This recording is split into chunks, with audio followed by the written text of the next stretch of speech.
Hastings here, so we will keep moving along. Now, Kellie, I'd like to ask you, you have something there you'd like to share with us, which is one of the stories, so I'll get Kellie to read that, please. There's one quick thing I want to say first, and I will keep it brief.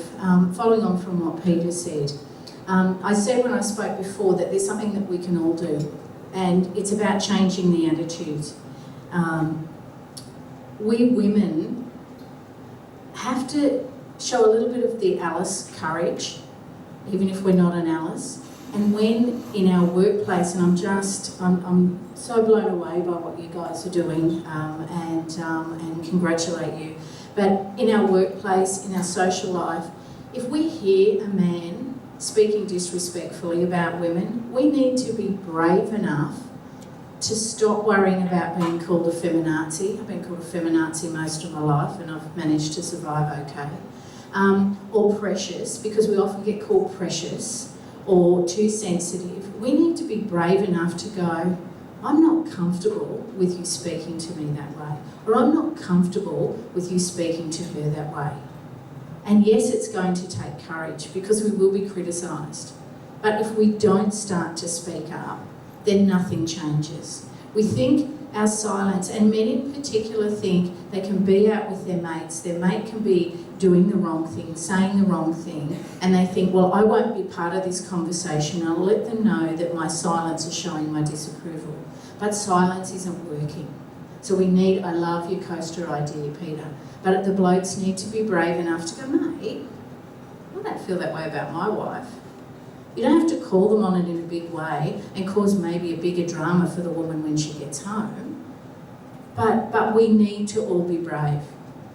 Speaking of brave, I want to read just a tiny excerpt, and I find it incredibly inspirational, from Alice number 73. She was a young mother. I met her in outback New South Wales, and I'd been talking about the project with a group, and she sidled up to me afterwards. She said, I think it's time to tell my story. She sent a story in.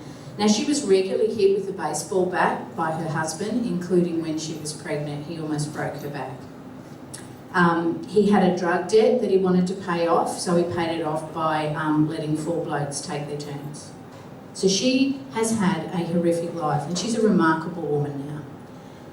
And she says at the end of her story, I'm learning there are places to go for help, and that the view in society is changing.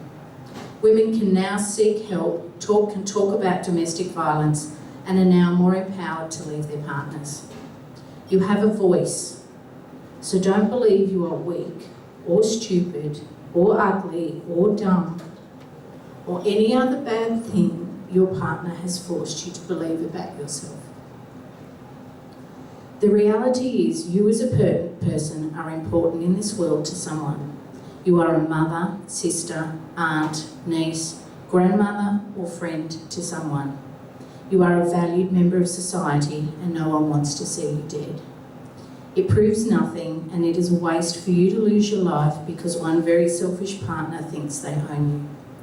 You are not personal property. You are a human being with rights, feelings, and you belong in this world. Believe in yourself. It's a hard road to travel, a lot of hard work and heartache, but you deserve to own your own life and to live how you choose and to live free from violence.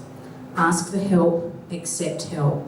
Don't deny yourself the right to improve your situation, and believe in yourself. We can all make a difference, and we can start now. And white ribbon, we all need to take a white ribbon attitude. As has been said this morning, white ribbon attitude shouldn't just happen on the 25th of November. We can all make a difference. Thank you. We do need to keep moving along, but I would love if anyone does have any questions or comments from the audience, if you'd like to direct